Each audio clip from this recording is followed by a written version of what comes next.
Add Lauren Warren, जिनके पास 10,000 से भी ज़्यादा सम डिस्टर्बिंग हॉरर डेमोनिक पोजीशन वाले केसेस थे, जिसमें से कुछ दुनिया के सामने आए और कुछ ऐसे केस थे जो कभी किसी को नहीं बताए गए। तो बस एक ऐसा ही केस आज हम सभी ही इस वीडियो के अंदर देखने वाले हैं, जिसके बारे में लोग कुछ ज़्यादा जानते नहीं हैं। बट उससे पहले बाकी अगर आप सभी ने अभी तक लॉरेंस का प्रीवियस केस नहीं देखा है, जो कि वो भी कभी भी किसी के सामने नहीं आया था, तो आप ऊपर फ्लैश हो रहे आई कार्ड में जाकर उसको भी देख सकते हैं। तो अब बिना टाइम वेस्ट के चलते हैं सीधा वीडियो के तरफ।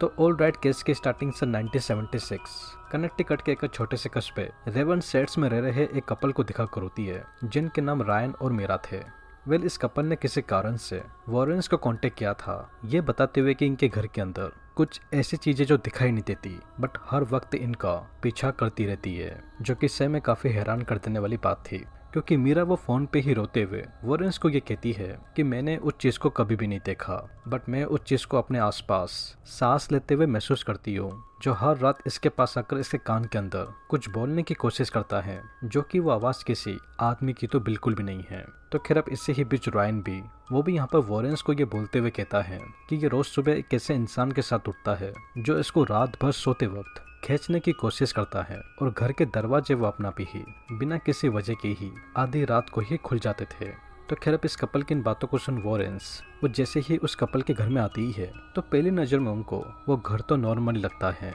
जैसे कि no cold spots no activity. But जैसे ही लॉरेन वो उस घर के एक हॉलवे की तरफ ही आती है, तो तभी ही उनको ऐसा फील होता है कि कोई दरवाजे के अंदर छुपकर इनको देख रहा हो। तो खैर, इस चीज़ को देखते हुए वो अपने बैग में से ईवीपी मशीन को निकालकर, यानी कि इलेक्ट्रॉनिक वॉइस पैरानोमा, जिससे स्पिरिट वगैरह की प्रेजेंस इजीली रिकॉर्ड की जा सकती थी,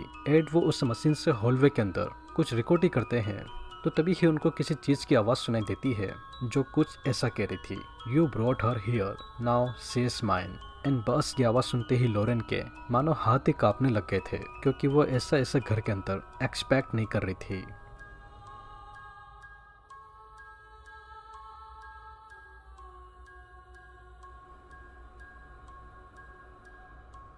तो खैर, अगले दिन लॉरेन अकेले ही इस घर के अंदर अपनी इन्वेस्टिगेशन चालू करती है,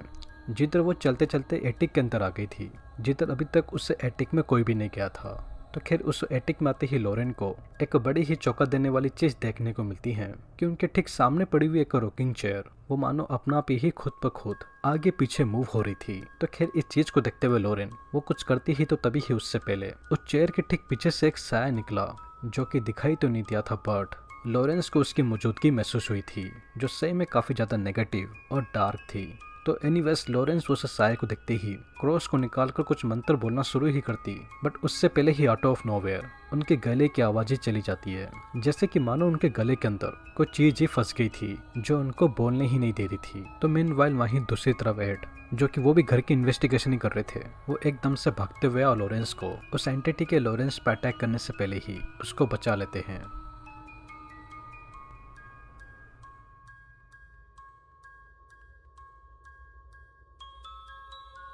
तो बस अब फाइनली इस केस के एंडिंग में एड एंड लॉरेन को ये बहुत ही अच्छे से पता था कि ये घर वैसा बिल्कुल भी नहीं है जैसा बाहर से दिखता है, और जो एंटिटी इनके घर के अंदर मौजूद थी वो भी काफ़ी ज़्यादा भयानक थी इनकी उम्मीद से, जो उन्होंने ऐसा एक्सपेक्ट बिल्कुल भी नहीं किया था। क्योंकि एड को अपनी इन्वेस्टिगेशन करने के दौरान ये पता चला था कि इस घर के अंदर कोई भूत वगैरह नहीं थे, न किसी ईवल की स्पिरिट थी, क्योंकि जो चीज़ मीरा एंड रायन को इस घर के अंदर परेशान कर रही थी वो एक्चुअली में एक ना दिखने वाली आवाज़ होती है, जो इस घर के अंदर काफ़ी समय से मौजूद थी। क्योंकि लॉरेन वो यहाँ पर ये बताते हुए कहती है, ये कोई भूत नहीं है, ये एक लिसनिंग इको है जो शॉकिंगली तुमसे ही बन रही है। जब तुम चुप हो जाते हो तब वो बोलता है, जब तुम बोलते हो वो याद करता है, और जब तुम भूल जाते हो वो तुम बन जाता है। Which was sound like a completely hell. But anyways Ed वो स्टिल अपनी इस इन्वेस्टिगेशन को थोड़ा सा और आगे बढ़ाते हुए रात को इसे घर के अंदर एक रिकॉर्डर छोड़ देते हैं, जो कि उस रिकॉर्डर में कुछ ऐसी आवाजें रिकॉर्ड हो जाती है जो कभी किसी ने बोली ही नहीं थी।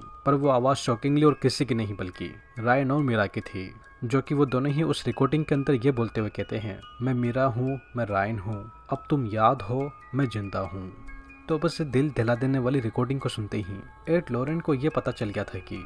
ये एंटिटी वाली जो कुछ भी चीज थी ये इन पे अटैक नहीं कर रही थी, बल्कि स्लोली धीरे धीरे वो उस कपल को ही रिप्लेस कर रही थी, जैसे कि एक डुप्लीकेट आइडेंटिटी जो आवाजों से बनी हो। ऐसी आइडेंटिटी जिसमें सिर्फ उनकी बातें, सोच, बोलचाल नहीं रही हो, उनकी पूरी आदतें, घबराहट, खुशी, दर्द और बाकी सब कुछ ऑब्जर्व हो चुका था। या फिर हम बोले उस आइडेंटिटी ने शॉकिंगली इस कपल की ही घर के अंदर ही एक रेप्लिका बना ली थी। तो बस अब इसे बिल्कुल ही अनएक्सपेक्टेड चीज को देखते हुए वॉरेंस वो अंदर से इतना ज्यादा डर गए थे कि वो इमीडिएटली मीरा एंड रॉयन को इस घर को छोड़ने के लिए कहते हैं ताकि वो चीज इनका पीछा छोड़ दे, क्योंकि ये रेप्लिका वाली जो चीज थी ये वॉरेंस के बिल्कुल ही बाहर की बस की बात थी, जिसको ये बिल्कुल भी कंट्रोल नहीं कर पा रहे थे। एंड वो इस केस को हमेशा के लिए उसे घर के बाहर लॉक लगाकर ऐसे ही अनसॉल्व्ड पेंडिंग छोड़ देते हैं। बट बात अभी इधर ही खत्म नहीं होती। उसे केस के इन्वेस्टिगेशन करने के कुछ दिनों बाद वॉरेंस को ही इनके घर के अंदर एक कॉल आता है जिसे लॉरेन पिक करती है, जिसे सुनने के बाद मानो लॉरेन के ही रोंगटे खड़े हो जाते हैं, क्योंकि उस कॉल पर कोई नहीं बल्कि लॉरेन की ही आवाज थी जो उनसे बातें कर रही थी, ऐसा कहते हुए कि लॉरेन, मैं अब सुन चुका हूँ, तुम सिर्फ आप एक आवाज हो क्योंकि मैं अब तुम हूँ। एंड बस इतना कहते ही फिलहाल के लिए हमारा ये case the seller in the wall part 1 ठीक इधर ही एंड हो जाता है। अब मैं नेक्स्ट वीक इसका पार्ट 2 जल्दी ही लेकर आऊँगा, जिसमें हम इस केस से आगे से जुड़ी बातों पर डिस्कशन करेंगे, क्योंकि हमारा केस अभी यहाँ पे एंड नहीं हुआ है। बिकॉज अब वो जो कुछ भी आइडेंटिटी वाली चीज़ थी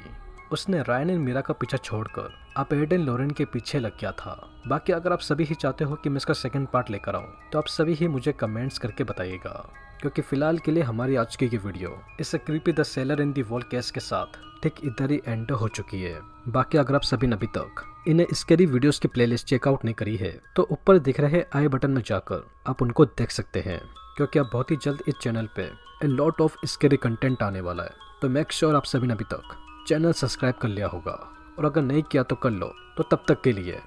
take care and peace out.